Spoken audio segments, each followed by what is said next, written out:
Hello കൂട്ടുകാരെ, പനീർ വെച്ചിട്ട് ഇതുവരെ ആരും തയ്യാറാക്കാത്ത ഒരു രീതിയിൽ ഒരു പനീർ റോസ്റ്റ് ആണ് കേട്ടോ ഇന്ന് നമ്മളിന്ന് കാണാൻ വേണ്ടി പോകുന്നത്. അപ്പോൾ അതെങ്ങനെയാണ് തയ്യാറാക്കുന്നത് കണ്ടാൽ നേരെ വീഡിയോയിലേക്ക് പോകാം.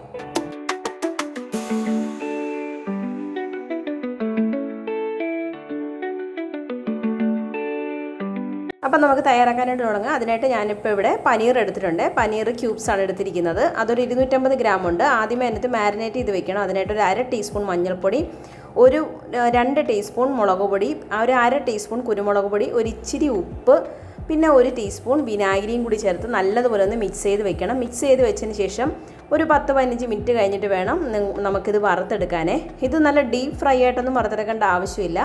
ജസ്റ്റ് ഒന്ന് ഷാലോ ഫ്രൈ ചെയ്തെടുത്താൽ മതി. അപ്പോൾ ഞാനിപ്പോൾ ഇന്ന് തയ്യാറാക്കാൻ വേണ്ടി പോകുന്നത് എയർ ഫ്രയറിലാണ് ഇത് വറുത്തെടുക്കുന്നത്. അപ്പോൾ എയർ ഫ്രയർ ഇല്ലാത്തവർ ഇത് കുറച്ച് സ്പ്രേ ചെയ്തിട്ട് എണ്ണ സ്പ്രേ ചെയ്തിട്ട് വറുത്തെടുത്താലും മതിയേ. അപ്പോൾ അതവിടെ ഇരിക്കട്ടെ. അതിനുശേഷം ഒരു പാത്രം ചൂടാക്കാൻ വേണ്ടി വെച്ചിട്ടുണ്ട്. അതിനകത്തേക്ക് വെളിച്ചെണ്ണ ഒഴിച്ചു കൊടുക്കുകയാണ്. വെളിച്ചെണ്ണ ഒന്ന് ചൂടായി വരുന്ന സമയത്ത് ഒരു വലിയ സവാളയാണ് നീളത്തിലരിഞ്ഞത് ചേർത്ത് കൊടുക്കുന്നുണ്ട്. പിന്നെ ഇഞ്ചി വെളുത്തുള്ളി പേസ്റ്റ് 1 ടീസ്പൂൺ ചേർത്ത് കൊടുക്കുന്നുണ്ട്. ഞാനിപ്പോൾ ഇവിടെ ഇഞ്ചി വെളുത്തുള്ളി പേസ്റ്റ് നല്ല ഇതായിട്ട് എടുക്കുന്നത്. അങ്ങനെ അല്ലാതെ വേണമെങ്കിൽ നിങ്ങൾക്ക് ചതച്ച് വേണമെങ്കിലും ചേർക്കാം, അതൊന്നുകൂടെ ടേസ്റ്റി ആയിരിക്കുമേ. അപ്പോൾ അതാ നമ്മുടെ സവാളയൊക്കെ ഒന്ന് കളറൊക്കെ ചേഞ്ചായി വന്നിട്ടുണ്ട്. അപ്പോഴത്തേക്കും നമ്മുടെ പനീർ ഇവിടെ റെഡിയായി വന്നിട്ടുണ്ട്.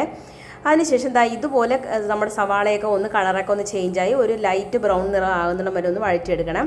അതിനുശേഷം അതിനകത്തേക്ക് ചേർത്ത് കൊടുക്കുന്ന മല്ലിപ്പൊടിയാണ്. ഞാനിപ്പോൾ ഇവിടെ 1 ടേബിൾ സ്പൂൺ മല്ലിപ്പൊടിയും 1 ടീസ്പൂൺ ഗരം മസാലയും കൂടി ചേർത്ത് കൊടുക്കുന്നുണ്ട്. 1 തക്കാളിയും കൂടി ചേർത്ത് കൊടുക്കുന്നുണ്ട്.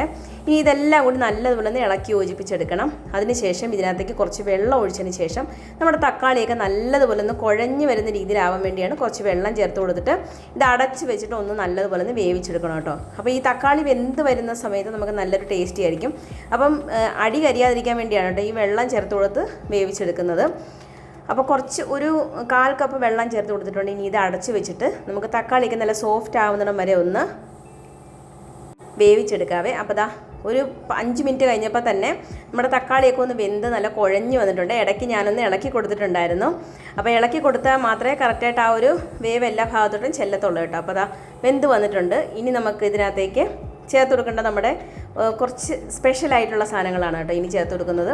അപ്പോൾ എന്താണെന്ന് വെച്ചാൽ സോയാ സോസും ടൊമാറ്റോ സോസുമാണ് കേട്ടോ ചേർത്ത് കൊടുക്കുന്നത്. ഡാർക്ക് സോയാ സോസാണ് ഞാനിപ്പോൾ ഇവിടെ ചേർത്ത് കൊടുക്കുന്നത്.